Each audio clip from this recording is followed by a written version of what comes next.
अंगना में पापा रोबे चौखटिया लागल मामी गे माई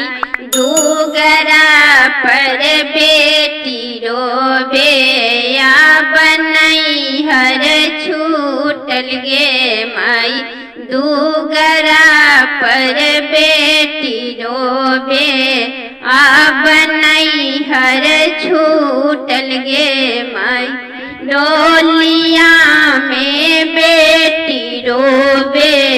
आ बनई हर छूटल गे माई के करा के मामी कहब के करा के पापा गे माई के करे पांजर लागी घूरी फेरी बैठब गे माई के करे पांजर